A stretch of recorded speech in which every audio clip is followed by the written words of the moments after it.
बहुत सुंदर कहावत है। हिंदी में लिख रहा हूं क्योंकि हिंदी में नहीं बोला था, ये बात उर्दू में बोला था उन्होंने, जिन्होंने बोला था ये बात। अब मेरे को तो आता नहीं है उर्दू। उर्दू आता है, ये तुम लोगों को समझ में नहीं आएगा एक्चुअली। मेरे को आता है उर्दू लिखना। क्या? चलो, मैं ये लिख रहा हूं, उसका एक कारण है।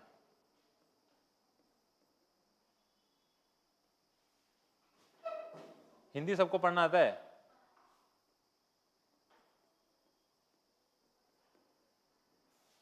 सुना भी होगा शायद। हाँ, गाना है ऐसा एक। हाँ हाँ हाँ हाँ हाँ, सही बात सही बात।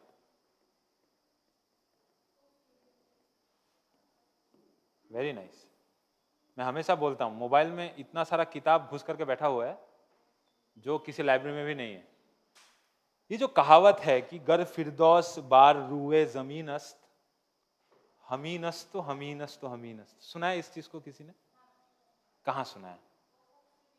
कोक स्टूडियो में सुना है। चलो, कोक स्टूडियो में तो सुना है, लेकिन कोक स्टूडियो में पहली बार इस बात को किसी ने बोला था?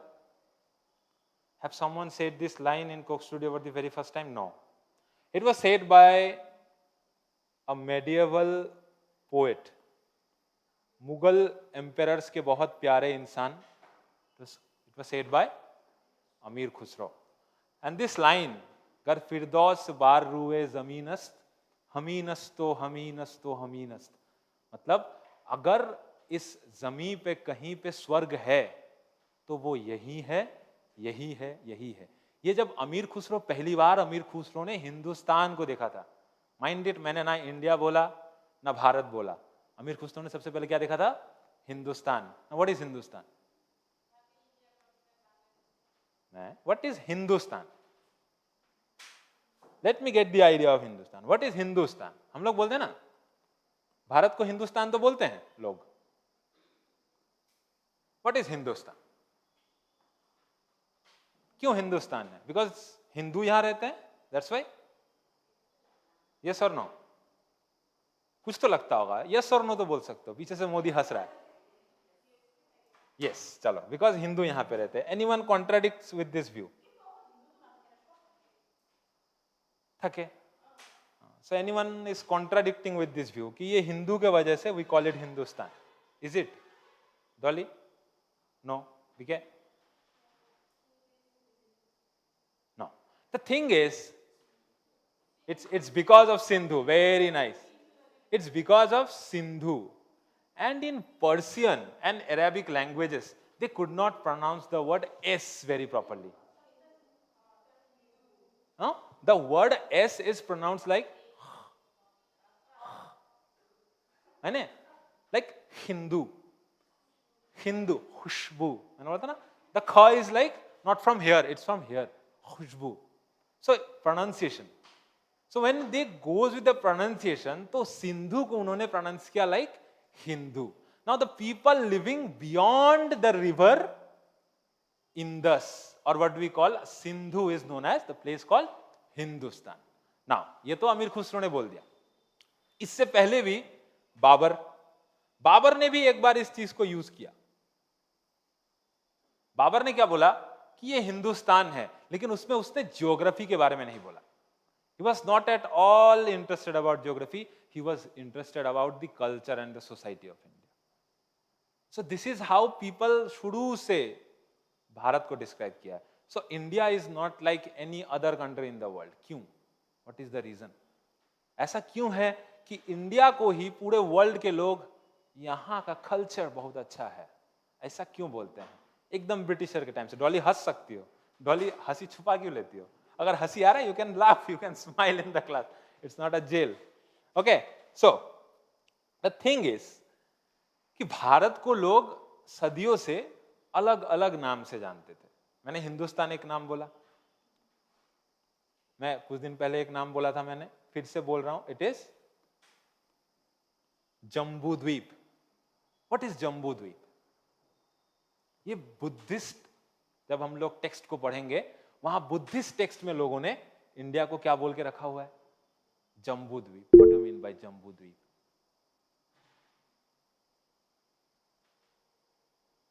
What do you mean by Jambu Dweep? It's the land of jamun tree. Jamun tree मतलब खाने वाला जामुन. What do you call jamun in English? Blackberry ना हो. ब्लैकबेरी. वाह, ईमान दामी. इतना सुनने में इतना सोफिस्टिकेटेड नाम है, खाने में टपक करके खत्म हो जाता है. चलो, सो जब हम लोग इंडिया के ज्योग्राफी को पढ़ेंगे तो हमेशा इंडिया का जो ज्योग्राफी है उसके साथ बाकी सब चीजों को रिलेट करेंगे. सब चीज मतलब जितना बड़ा मैंने हाथ फैलाया उतना बड़ा.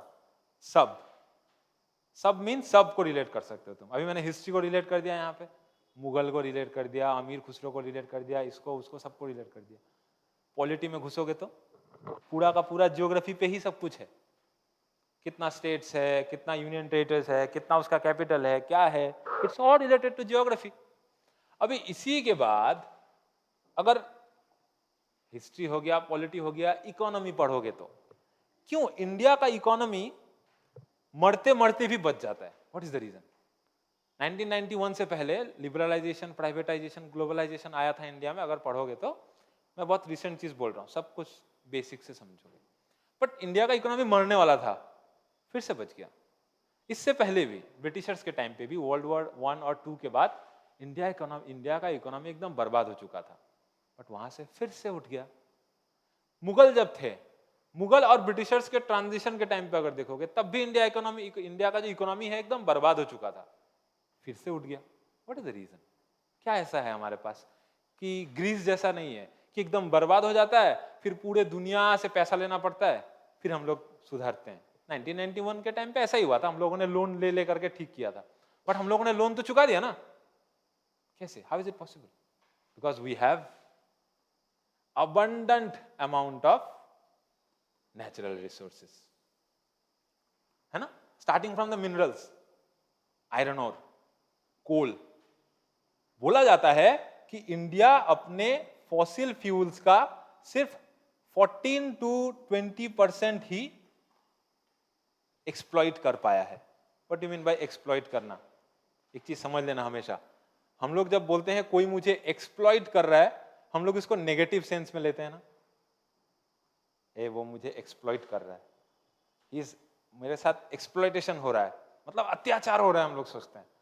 But in case of polity, economy, history, सब में एक्सप्लॉइटेशन का मतलब अलग अलग. हिस्ट्री में एक्सप्लॉइटेशन सोचोगे तो अत्याचार किया है हिटलर ने सब पे, that is our exploitation. But economy में एक्सप्लॉइटेशन का मतलब क्या है? यूटिलाइज. कैसा यूटिलाइज? Full utilisation. इकोनॉमी में एक टर्म आएगा बार बार, that is full utilization. Full utilization means अगर तुम्हारे पास 100 रुपए है, तुम 100 रुपए का जाकर के परोठा का दुकान में परोठा भी खा सकते हो. तुम 100 रुपए से 50 रुपए बचा के 50 रुपए खा लिया, 50 कहीं पे इन्वेस्ट कर दिया, कल को 60 रुपए मिल सकता है तुमको. That is called full utilization. So full utilization का कोई स्पेसिफिक वो नहीं है कि मैं अगर इस 100 रुपए को खा लूं तो isn't it a full utilization? Of course it's a full utilization. तुमको भूख लगा होगा तभी तुम खाए हो, लेकिन अगर भूख से भी ज्यादा खा रहे हो और कल को जाकर के पेट खराब हो रहा है तो 50 रुपए का और मेडिसिन का जरूरत पड़ रहा है, it means you are utilizing it as -50, isn't it? तो ये कहीं भी फुल यूटिलाइजेशन हुआ नहीं.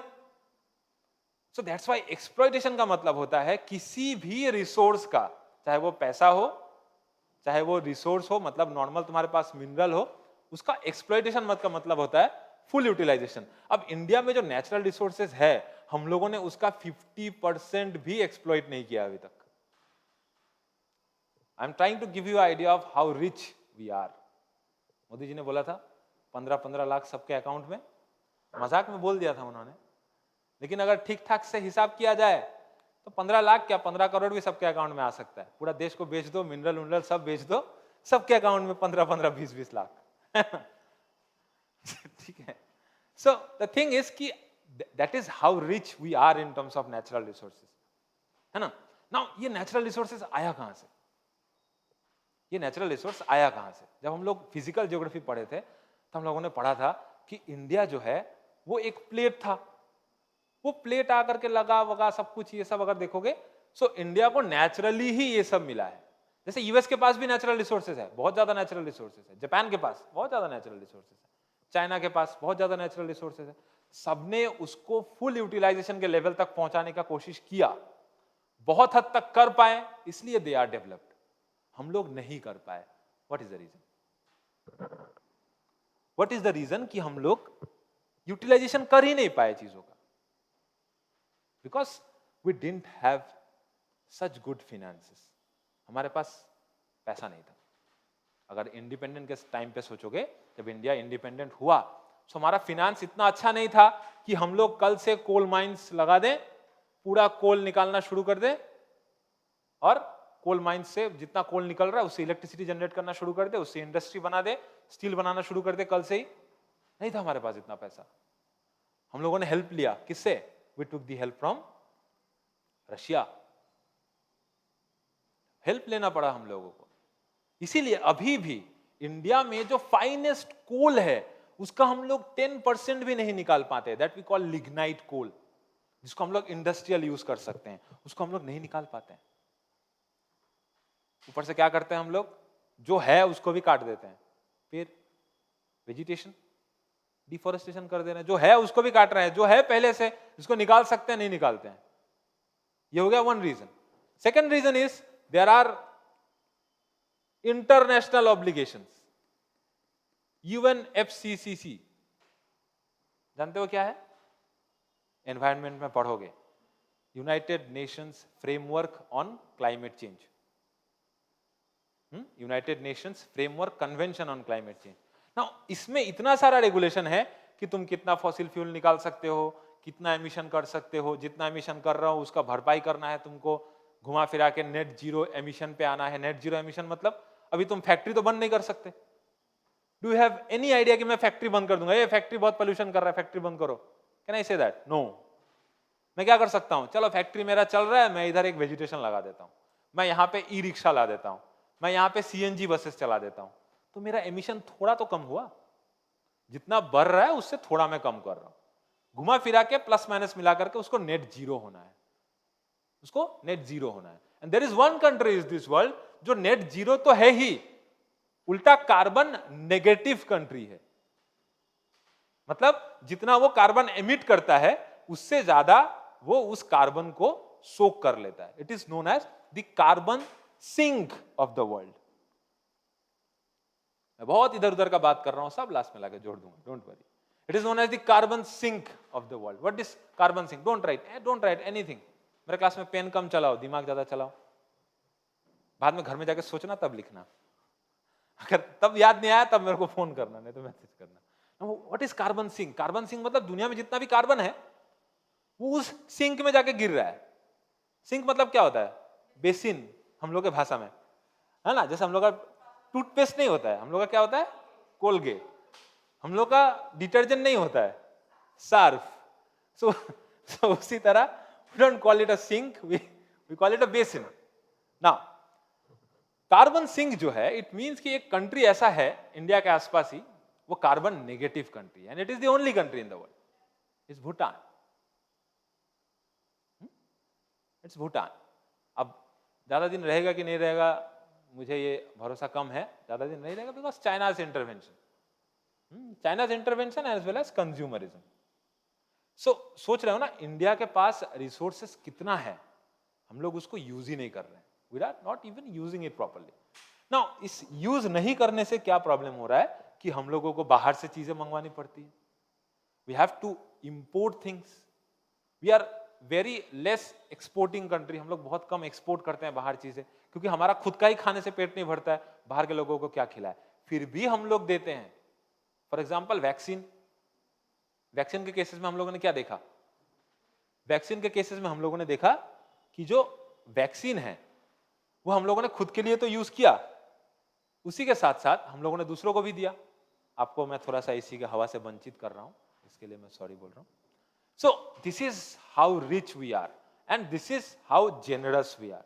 We are rich as well as we are generous, हम लोग रिच भी हैं, हम लोग ऐसा वाला रिच नहीं है यूएस जैसा कि मेरे पास है तो मैं दूसरा को लेने नहीं दूंगा। हाँ, जो मेरे पास है वो मेरा ही है, मैं किसी और को नहीं दूंगा वो चीज। इट कम्स विथ यूएस कि जैसे अभी रशिया थोड़ा सा आगे बढ़ने वाला था, कैसे रशिया और चाइना का बहुत अच्छा रिलेशन बन रहा था, उसने क्या कर दिया, यूक्रेन को बोला जाके रशिया को तंग करो, रशिया के पीछे लग जा। तो यूक्रेन भी बोला ठीक है सर मैं जाता हूं, जा करके उसके पीछे लग गया। चीजों को गहराई में समझना, ठीक जैसे हम लोग बोलते हैं ना, क्लास में कोई बच्चा आंसर दे देता, अच्छा स्कूल में होता था ये, यहाँ पर भी होगा, कुछ दिन जाने दो, कोई क्वेश्चन पूछा किसी ने, आंसर दिया किसी बच्चे ने, और आंसर बहुत सिली आंसर दिया, तो पूरा क्लास हंसेगा, हा हा हा हा, क्या आंसर दिया। लेकिन उसको ये नहीं पता है कि वो बच्चा अपना दिमाग में क्या डीप सोच करके बैठा हुआ है। एक मीम है ना, हम लोग देखते हैं, एक आइसबर्ग होता है ऐसे ऊपर की तरफ और नीचे की तरफ ऐसा होता है, तो लोग क्या बोलते हैं, this is what you are seeing and this is what I have inside me. So इसीलिए क्या होता है कि कौन किस तरीके से सोच रहा है तुमको भी मालूम नहीं है। दैट्स वाई जो यूपीएससी के टॉपर्स होते हैं, तुमको लगे पागल है क्या ये लड़का, क्या बोल रहा है ये, वही निकल जाता है बाद में। थोड़ा सा पागल बनना पड़ेगा इसके लिए, और लोगों को एक्सप्लेन नहीं कर पाओगे ये पागलपन। तुम एक्सप्लेन कर रहे हो, भाई मेरे को पता है मोदी जी ये कर रहे हैं, ये सही है, ये बोलेगा फक, तेरे को क्या पता है, तेरे को कुछ नहीं पता है, देख मेरे से सुन, मैंने व्हाट्सएप पे ये पढ़ा, मैंने फेसबुक पे ये देखा। तुम किताब पढ़ के, तुम न्यूज़पेपर पढ़ के बोल रहे हो, तुम्हारा कोई नहीं सुनेगा। इसीलिए किसी को सुनाना नहीं है, जो सुनना चाहता है उसको सुनाओ, ठीक। ये भी घुमा फिरा के इंडिया का एक क्वालिटी ही मैंने बता दिया, ठीक है। चलो, सो अगर इंडियन ज्योग्राफी कभी पढ़ने का मन है तो जो मैंने अभी हाथ फैलाया था उस हाथ को फैला के पढ़ना है। अब Indian geography, why it is important, why it is important in exam like UPSC, क्यों जरूरी है। इंडियन ज्योग्राफी पढ़ के क्या फायदा है। इंडियन ज्योग्राफी पढ़ने से नींद आता है, ये फायदा है। चलो, what why Indian geography is important, UPSC में इंडियन ज्योग्राफी क्यों पढ़े, क्या है ऐसा। देखो आंसर देने में प्रॉब्लम हो रहा है ना, ये प्रॉब्लम कहां पे होता है पता है, जब ऐसे फेस करते हो, व्हेन यू गाइस फेस ऐसे पेपर, हम लोग स्टार्टिंग नहीं कर पाते चीजों को। हम लोग बोलते हैं ना, जब हम लोग कॉलेज में होते हैं या स्कूल में होते हैं, मेरे को 2 लाइन बता दे मैं पूरा आंसर बना दूंगा, होता है ना ऐसा, मेरे को 2 लाइन बता दे मैं पूरा आंसर बता दूंगा। लेकिन वो 2 लाइन ही नहीं बन पाता ऐसे के टाइम पे। जैसे इस बार एक क्वेश्चन आया था कि environment has everything to fulfil man's need but not man's greed. Got it? सबको समझ में आ रहा है कि एनवायरमेंट के पास इंसान के नीड को पूरा करने के लिए देयर इज एवरीथिंग, बट उसके ग्रीड को पूरा करने के लिए उसके पास कुछ नहीं है। अब दिमाग में तुम्हारा बहुत पॉइंट चल रहा होगा, लेकिन स्टार्ट कैसे करें सर। ऑलवेज स्टार्ट विथ, जैसे हम लोग कभी कभी ऐसा होता है ना, किसी से बात कर रहे हैं तो उसको बोलता है पता है उसने ऐसा बोला था, तो वो क्या, वो सुनेगा। पता है गांधी जी ने क्या बोला था कि मेरे को चॉकलेट बहुत पसंद है, हाँ, अकॉर्डिंग टू समवन, तो हम लोग क्या सुनते हैं, अच्छा ऐसा है। अभी मैं अगर तुमको बोलूं पता है कल मेरे को सर ने क्या बोला था, ऐसे बोल करके अगर कुछ बोलूं तो ध्यान से सुनोगे, अगर मैं ही उस चीज को बोल दूं बोलोगे हो भी सकता है शायद।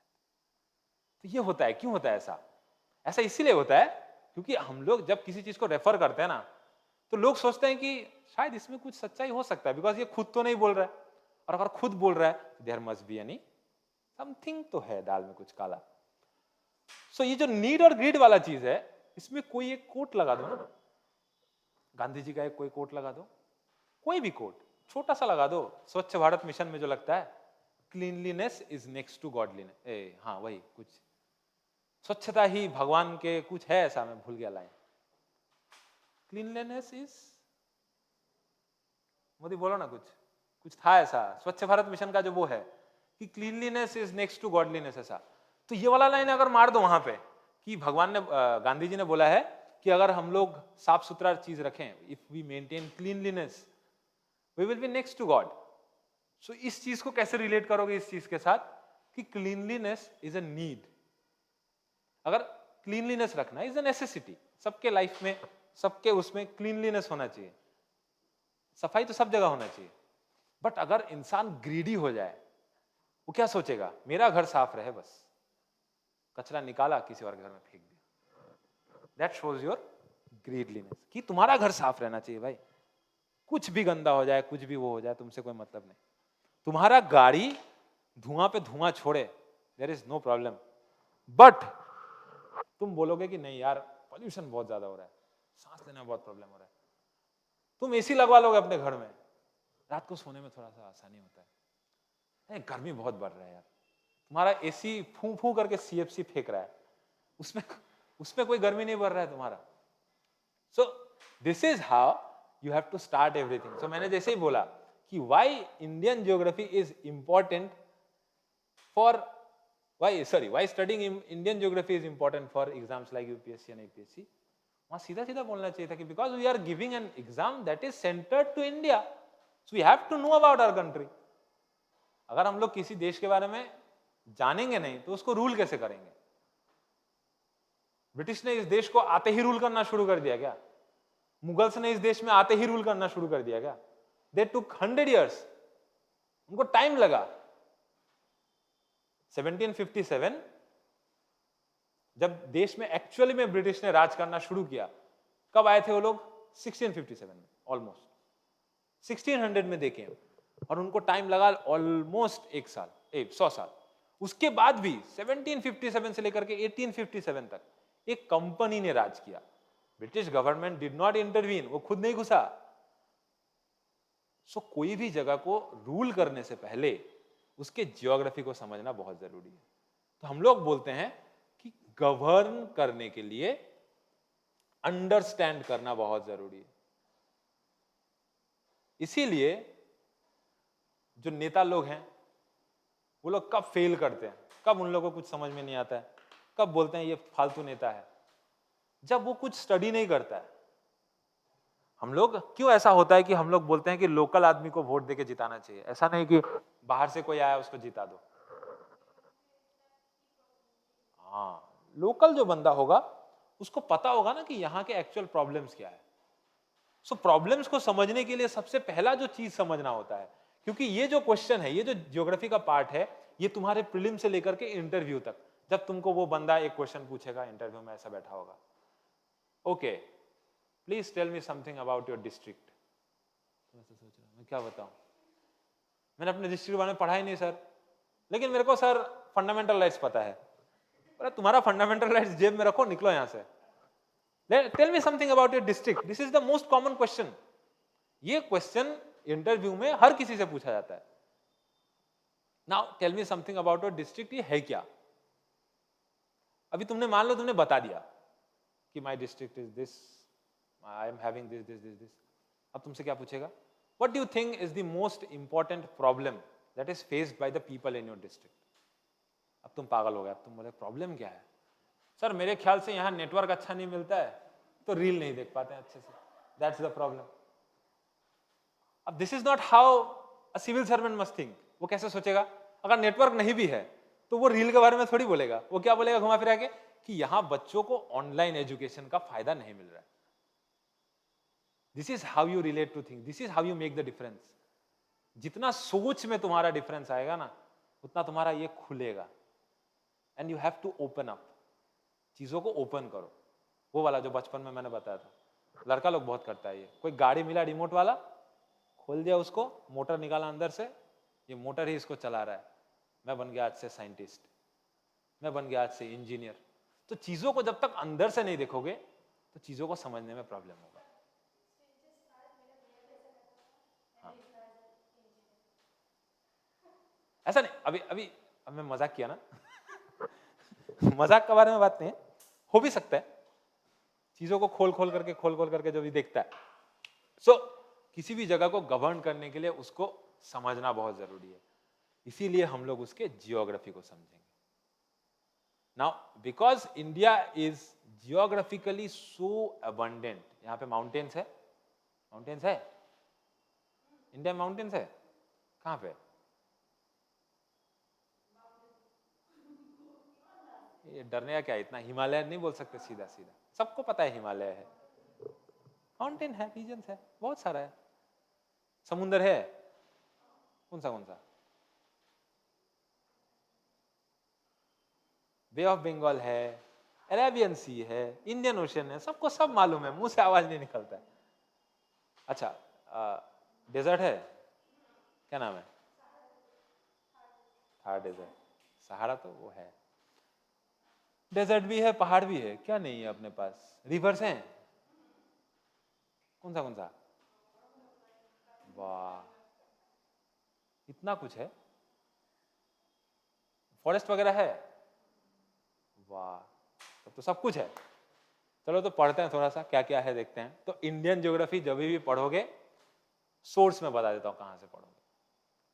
सोर्स में मैं हमेशा बताता हूं, जब भी इंडिया का फिजिकल ज्योग्राफी पढ़ोगे या वर्ल्ड का फिजिकल ज्योग्राफी पढ़ोगे, always start with class 11 NCERT. Tough लगेगा थोड़ा सा, पहले समझ में नहीं आएगा। आई विल शो इट आज कैसे पढ़ना है इस चीज को। और जब भी ह्यूमन ज्योग्राफी पढ़ रहे हो, ये नए वाले का बात कर रहा हूं मैं, बिकॉज अभी नए बुक्स जो है वो डाउनलोड करने जाओगे तो अभी अलग अलग हो गया। फिजिकल ज्योग्राफी है क्लास 11 में और ह्यूमन ज्योग्राफी है क्लास 12 में। तो इसीलिए नए बुक्स, अगर पुराने बुक्स चाहिए, पुराने बुक्स ऐसे ओल्ड एनसीईआरटी मारना है, ऐसे सर्च करना, मिल जाएगा। नहीं मिला तो मेरे पास है, बाद में ले लेना, अभी नहीं दूंगा मैं। अभी पहले नया वाला बुक पढ़ो, नया वाला बुक में बहुत सारा वो नहीं मिलेगा, ठीक है। सो this is your basic source. इसके बाद अगर बहुत ज्यादा किसी को पढ़ने का मन कर रहा है, there is a book called certificate human and physical geography by G C लियाओ, ठीक। अब घर जाके आज फ्लिपकार्ट से सर्च करके ऑर्डर नहीं मार देना कोई। अगर दिखा मेरे को किसी के हाथ में ये बुक आज ही, कल ही, एक हफ्ते के अंदर, एक महीने के अंदर, बहुत मारूंगा मैं, बहुत मारूंगा मैं, उसी किताब से मारूंगा सबको, ठीक। Don't by this book now, पागल हो जाओगे। अगर देखने का पागल होने का मन है थोड़ा सा, तो वो बुक रिसेप्शन में पड़ा है, मैं पढ़ रहा था आज सुबह, जाकर के उस बुक को देख सकते हो। इट्स स्मॉल, इतना छोटा सा बुक है, कुछ नहीं समझ में आएगा, दिमाग खराब हो जाएगा उल्टा। ऐसा ऐसा टर्मिनोलॉजी है, दिमाग खराब हो जाएगा समझ के, तुम्हारे समझ से बाहर वाला टर्मिनोलॉजी है, ठीक। तो जीसी लोग अभी don't buy it now, start from class 11 and 12 NCERT. Now if you want to start it with more preciseness, please start with class 6 NCERT, and 6 से लेकर के 6, 7, 8, 9, 10 तक पढ़ोगे तो इतना मस्त रिवीजन होगा कि क्लास 11 और 12 तुमको लगेगा कि अब तो मैं ज्योग्राफी में मेजर हूं, है ना, अब तो मुझे ज्योग्राफी में कोई हरा ही नहीं सकता है, ठीक। और जब तक ज्योग्राफी तुम्हारा स्ट्रांग नहीं होगा बेटा, ना तो पॉलिटी ठीक से समझ में आएगा, ना तो हिस्ट्री ठीक से समझ में आएगा, और ना ही इकोनॉमी ठीक से समझ में आएगा।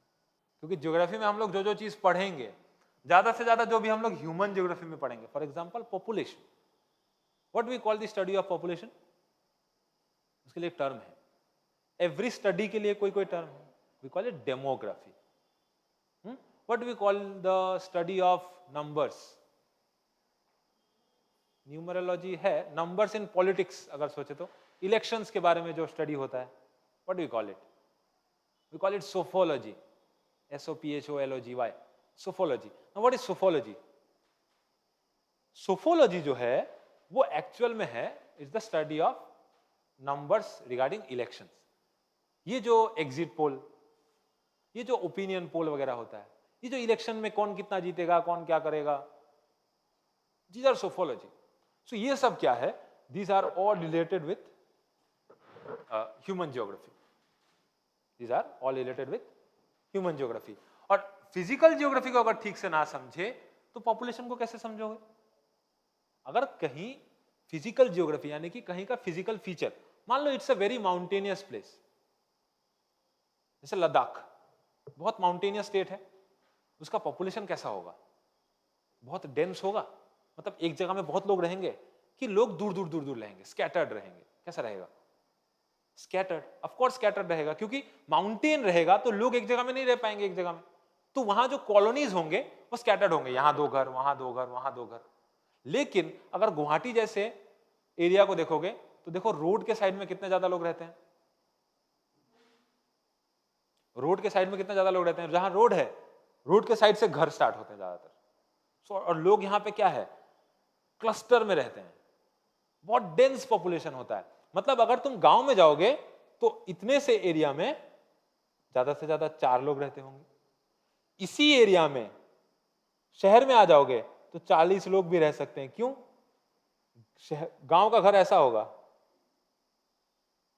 मुझे ड्राइंग भी करना आता है, गांव का घर ऐसा होगा ज्यादा से ज्यादा। शहर का घर कैसा होगा? इसमें 40 घर बना देंगे या 10 घर बना देंगे, उसमें 4-4 लोग रह जाएंगे। तो डेंसिटी कहां हुआ ज्यादा? What do mean by density? की एक ही प्लेस में कितने ज्यादा लोग रहते हैं। तो यहां 4 लोग रह सकते हैं एक प्लेस में, गांव में यहां 40 लोग रह सकते हैं। सो इस चीज को अगर नहीं समझे तो तुम कैसे इकोनॉमी को समझाओगे? अब इस 4 लोग के जगह में जाकर के अगर तुम एक फैक्ट्री लगाने गए तो कैसा लगेगा? तुमको सबसे पहले क्या नहीं मिलेगा? वहां सब कुछ है, मान लो वहां पे सब कुछ है। अभी डिमासाओ में सीमेंट का फैक्ट्री लगा हुआ है, डालमिया का, तो वहां फैक्ट्री लगाने गया वो, क्यों गया? वहां उसको 2 चीज मिलेगा, एक है रिसोर्स, दूसरा है लेबर, चीप लेबर। अभी चाइना में फैक्ट्रीज क्यों नहीं लग रहे हैं? कोई भी टेक्नोलॉजी वाला फैक्ट्री चाइना में नहीं लग रहा है, कहां लग रहा है? इंडिया में। Why? What is the reason? There is cheap labour, सस्ता में आदमी मिल जाता है काम करने के लिए, जो कि पहले चाइना में मिलता था।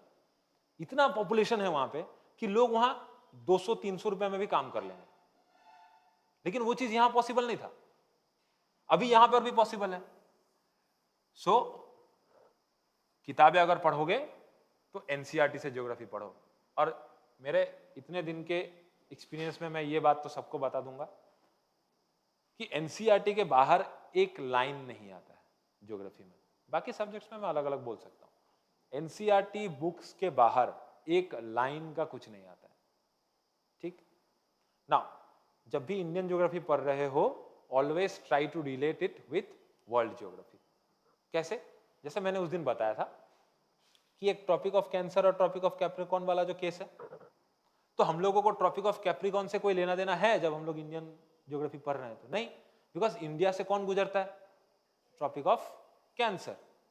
सो ऐसे चीजों को, जैसे ये तो वर्ल्ड ज्योग्राफी का पार्ट है ना मेरा, बट मैं उसको रिलेट जरूर करूंगा, इसमें पढ़ूंगा, सब पढ़ेंगे, सब आगे आगे पढ़ेंगे। सो सबसे पहले इंडियन ज्योग्राफी में पढ़ोगे क्या?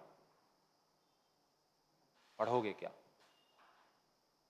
क्या पढ़ोगे सबसे पहले? क्या पढ़ने का मन करता है सबसे पहले?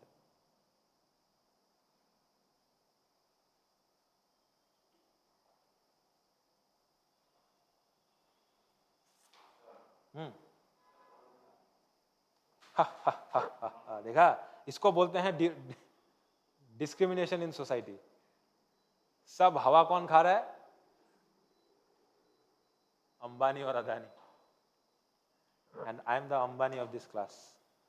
थोड़ा सा दे दूंगा जियो जैसा फ्री में, लेकिन बाद में किसी को नहीं दूंगा। चलो सो सबसे पहला जो चीज हम लोग पढ़ेंगे, रुक जाओ, that is always the location. And note कर लेना, इस चीज को नोट कर लेना। इंडियन ज्योग्राफी हेडिंग लगाना, एक सिलेबस टाइप का बना लेना। This is not the syllabus actually, this is the important points of Indian geography, कि इसमें पढ़ेंगे क्या। जब तक ये सब पॉइंट क्लियर ना हो, मेरा पीछा मत छोड़ो। अगर सर ने ये चीज सब सब पूरा का पूरा सिलेबस कंप्लीट नहीं कराया, अगर मैंने, कल से मेरे को पकड़ो और बांध के रखो कि सर आपने सिलेबस नहीं कंप्लीट कराया, हम लोग एग्जाम कैसे दें? तो इस चीज के लिए ये जानना जरूरी है। तो इसको मैं बोलता हूं, मैं खुद के लिए गड्ढा खोद रहा हूं ये, ठीक है? बाद में अगर कुछ हुआ तो इसमें मैं ही फंसूंगा। Now it is location and physical features of India.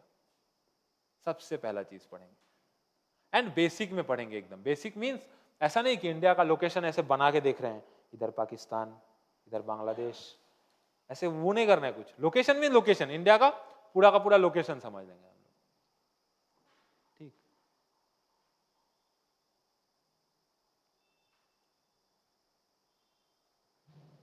अच्छा, इसके बाद फिजियोग्राफिक डिविजन्स ऑफ इंडिया। बोल पाएगा कोई? स्कूल में पढ़े थे लेकिन। Physiographic divisions of India, what are physiographic divisions of India?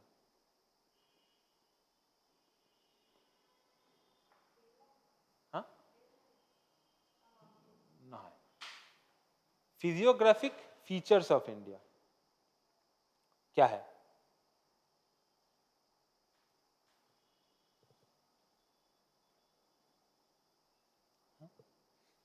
India को हम लोग कौन से फिजियोग्राफिक डिविजन्स में बांट सकते हैं? मैंने अभी बात किया,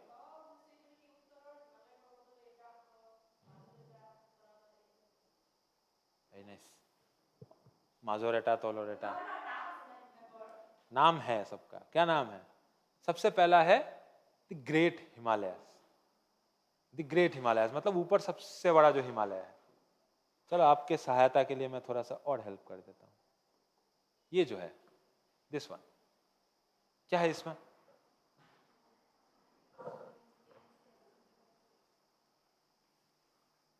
क्या है इसमें? That is on the basis of physical features, India can be divided into these 6 divisions. Now, what are the 6 divisions? क्या क्या है इसमें?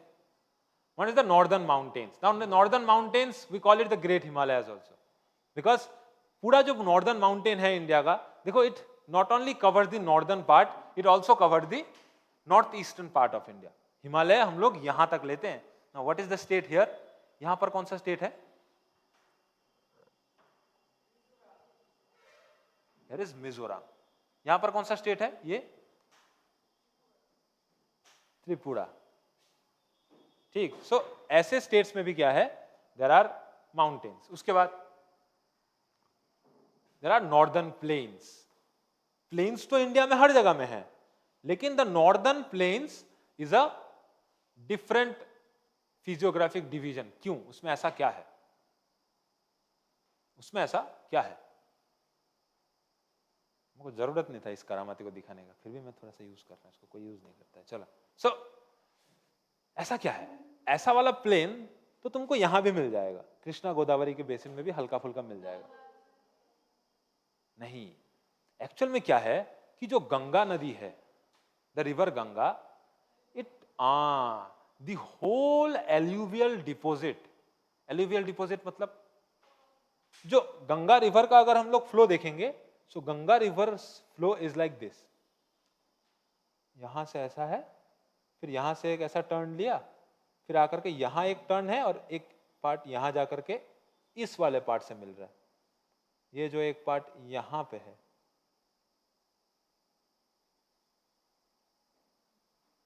अब ये क्या है? This one is Brahmaputra and this one is Ganga. अब दोनों का अगर फ्लो देखोगे तो लगभग एक जैसा ही है. कुछ कुछ चीज पे तो मेरे को हंसी भी नहीं आता. चलो. सो इसको हम लोग एक अलग फिजियोग्राफिक डिवीजन इसीलिए बोलते हैं बिकॉज ये जो मेरा प्लेन है, it is so much fertile. It is so much fertile. Not what do mean by fertile? कि यहां एग्रीकल्चरल प्रोडक्टिविटी बहुत ज्यादा है, और क्योंकि एग्रीकल्चरल प्रोडक्टिविटी बहुत ज्यादा है, ना what do we called agriculture activities के केस में हम लोग एग्रीकल्चर को कैसा एक्टिविटीज बोलते हैं? We call it primary activity. हम लोग बोलते हैं ना एग्रीकल्चर जो है इट इज प्राइमरी एक्टिविटी. क्यों? व्हाट इज द रीजन कि हम लोग एग्रीकल्चर को प्राइमरी एक्टिविटी बोलते हैं? We call agriculture primary activity because it is the basis of all other activities. अगर तुम चल रहे हो, सोच के देखो, it is somewhere related to agriculture, है कि नहीं है? If you can move your hand, you can move your body. It solely depends upon कि you are having some food, you are having some energy. और जो energy जो food बनाने वाला है वो कौन है? It comes from the agriculture, isn't it? So agriculture, तुम्हारा कोई भी एक्टिविटी है, तुम अगर दुकान में बैठ करके कुछ बेच भी रहे हो, somewhere or the other you will be selling something related to agriculture, isn't it? अगर तुम पेपर भी बेच रहे हो, how it is related to agriculture? So primary activities जो होता है, they are actually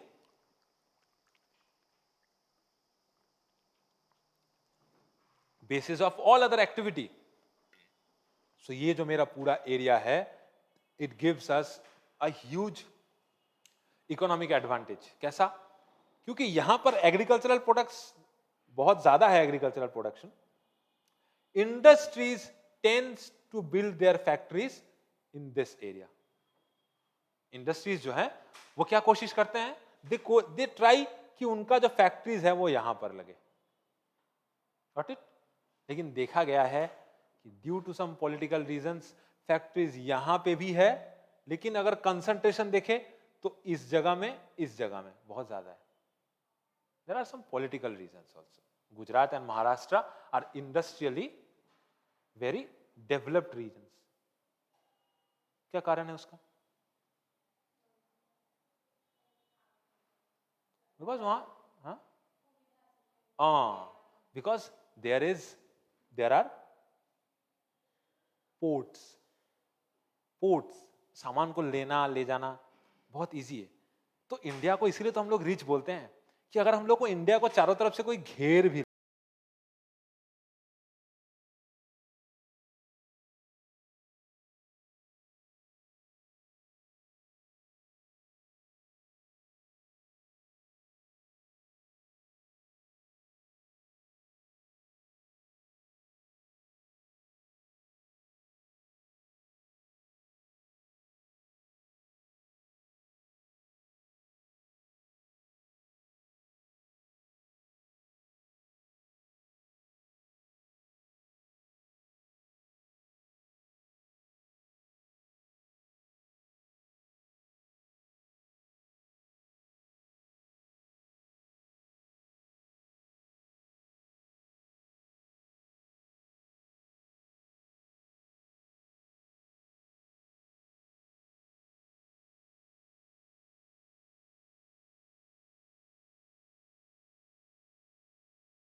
ओके जैसा है वैसा रहने देते हैं.